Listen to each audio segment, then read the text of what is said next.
Welcome back to the Deep Dive. Today, we're jumping into something really fascinating. We're looking at a very specific theological framework, drawing on sources from 1979, specifically an address by Reverend Sun Myung Moon called The Spring Season of the Providence. And our mission here really is to map out the core ideas from this text. It's a complete sort of absolute framework for understanding true love, human existence, and what the source calls the cosmic purpose of God. Mhm. This isn't just religious instruction, it's a whole worldview, and it's all built around this one concept, reciprocity. It really sets the scene so beautifully right at the start. The address opens with this very sensory experience at Eastgard. Yeah. He's describing spring arriving. The grass turning green, the birds are singing, and the sky is their ceiling now that winter's finally gone. So, okay, let's unpack that. Why spring? Why is spring of all seasons the main symbol for this whole divine plan? Well, what's so fascinating is that the source, it elevates spring way beyond just a natural season. It's not just about flowers blooming. Exactly. It's called the symbol of hope, new life, variety, change.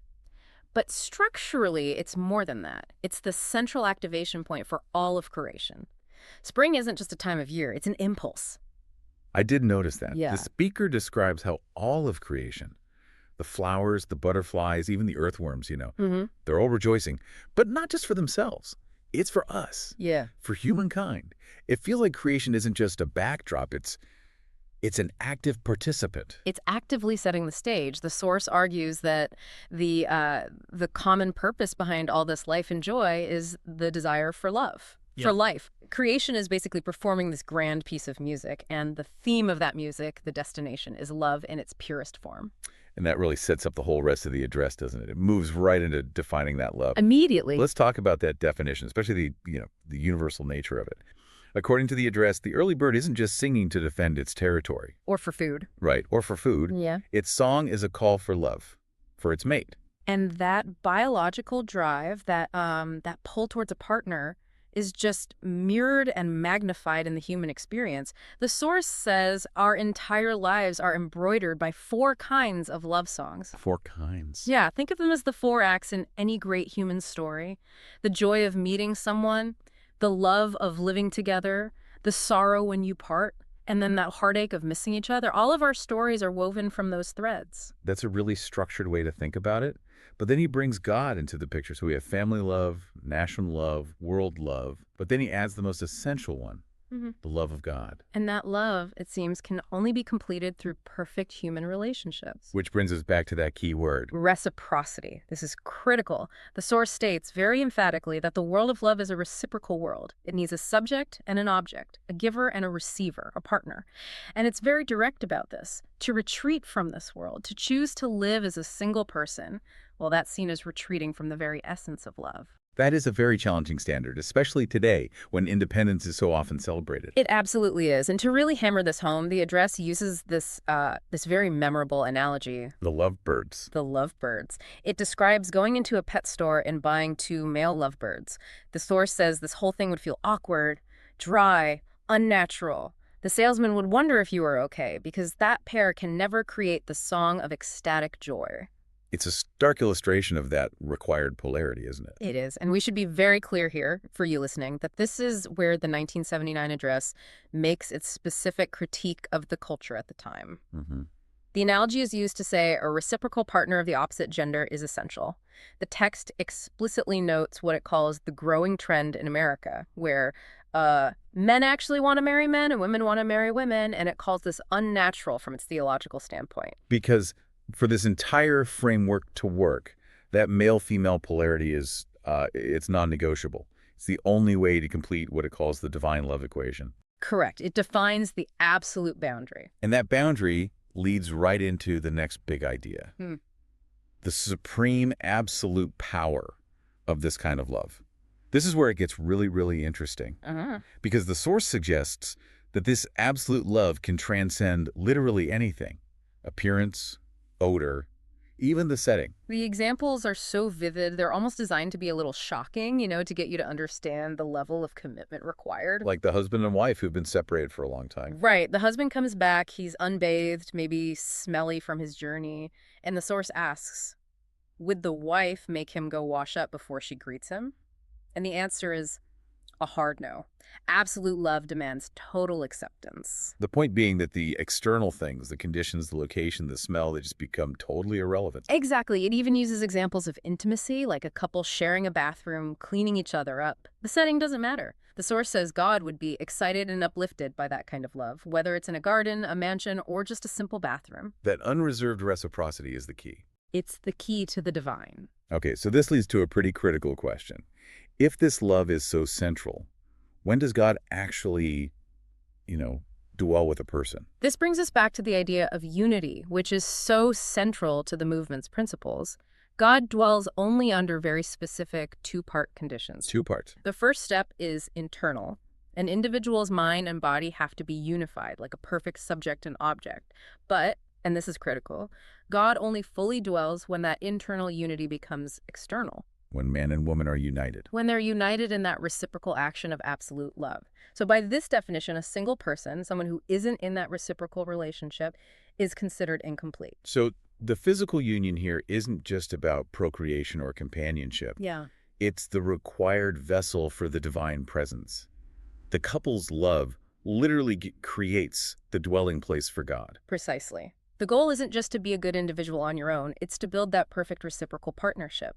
When they're walking together in that harmonious, absolute love, their destination is automatically the love of God.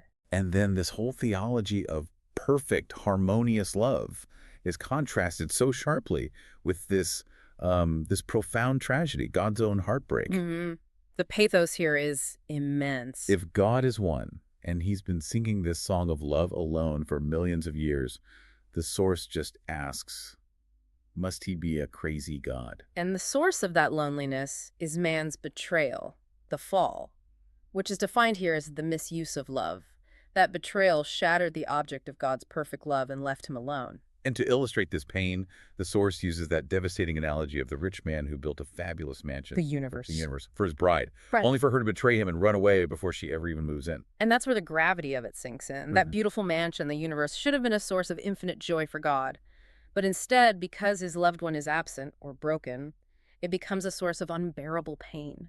So the singing of the birds, the smell of the flowers in spring, the very beauty we were just talking about, it all becomes a painful burden for God. It becomes a constant reminder of his loss. The text says God is, quote, choked with wrath when men and women try to enjoy love in creation without him as their reciprocal partner. Which leads us to the ultimate, almost terrifying consequence of that betrayal. Mm-hmm. What's the worst possible crime you can commit in this framework? According to this source, it's violating true love. That's Article 1 in the Constitution of the Kingdom of Heaven. It's the one unforgivable offense. The address says this sin is worse than murder, and that even execution would not be adequate retribution for it. That is an incredibly harsh standard. I mean, we're so used to seeing murder as the ultimate crime. Does the source explain why misusing purity is seen as even worse than taking a life? It does, and the severity goes all the way back to the beginning. God gave Adam and Eve only one commandment: to keep pure, to not misuse love. So violating that isn't just a moral failure, it's destroying the very foundation of creation itself. It's shattering God's original promise. Mm-hmm. Exactly. The cherubim with the flaming sword, they were put there to guard the way back to Eden, specifically because Adam and Eve had misused love. So losing one's purity is far worse even than dying, because it's a repeat of that original cosmic betrayal. And the goal, then, is to avoid crucifying God a second time by violating this law. That's the motivation. The entire movement is defined as a process to restore that foundation. Which sets up this massive revolutionary task. This speaker calls it a revolution to clean the world and bring it back to true love, with the absolute goal being the kingship of love. And the kingship of love is that restored, perfected state. It's presented as this absolute standard that, paradoxically, guarantees absolute freedom. This kingship is so magnificent, so perfectly aligned with God's original design, that a couple who achieves it, the entire universe will support them. And the source claims that even God will bow down to them. That's a staggering claim, God bowing down to his perfected children. It's like humanity through love reaches a kind of parity with the divine. It signifies the total completion of God's purpose for them. And once a couple gets that seal of kingship, they get an authority that transcends, earthly limits. They can conquer anything. There's that striking image. That they can march to the gates of hell and the door will open. Their authority becomes absolute because it comes from that perfected reciprocal love. So how is this kingship, this immense authority, actually achieved? The address says the spring season of the providence is reached by crossing over an ultimate test, a hill. And the address pivots right into action. The practical way to cross that hill today, the speaker says, is through home church. For someone who might not be familiar, what does that mean in practice? Crossing this hill through home church. What is it? It's both an action and a spiritual state. Home church is the commitment to do service and outreach in a community. And it means enduring ridicule, hunger, scorn, as the source says members of the mobile fundraising teams often did. But the key is the motivation. It has to be purely for that intoxicating desire for true love and restoring God's ideal. Not for duty, not money, not power. So this is the final trial by fire, proving that your commitment to this absolute standard is real enough to withstand anything. Absolutely. And the promise is that this is the time. This is the cosmic spring. The address declared 1977 as year one of the kingdom of heaven on earth. And those who cross that hill, who get this kingship, they'll reach a state of total unity. Eventually, they won't even need prayer or teachers or even God because they'll be totally one with him. They'll achieve the state of Amen, which usually just means so be it, but here it means something much more. It signifies the total dissolving of separation, the ultimate synthesis. It's the completion of that reciprocal relationship where man, woman, and God are perfectly unified. It's the end goal. So when we bring this all back to the big picture, we have this grand vision, a world where God's throne is in a garden, not a painful mansion. And families can look at each other and exchange the absolute love of God. The goal being to bring the whole world under this kingship of God as quickly as possible. And the concluding insight is that the entire universe, the rising sun, the whistling birds, all that vitality of spring we started with, it's all waiting. It's holding its breath to see a man and a woman absolutely perfected in love. Wow. It elevates the individual spiritual journey into the ultimate organizing principle for all of cosmic life. Everything is just on hold until humanity gets this right. And the speaker claims that only once you secure this right of true love, this kingship, do you get absolute freedom. A freedom so total it goes beyond what society thinks is normal. It completely flips our modern idea of freedom on its head. The speaker in this address claimed that only once you secure the right of true love and obtain kingship do you enjoy absolute freedom.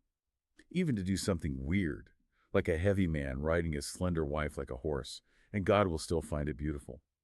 If true love, as defined by this teaching, is the single measure that grants you limitless freedom and eternal success, what does that imply about the liberties we enjoy in modern democracy, which the source explicitly calls bondage without this absolute reciprocal love? Something to chew on as you go about your day.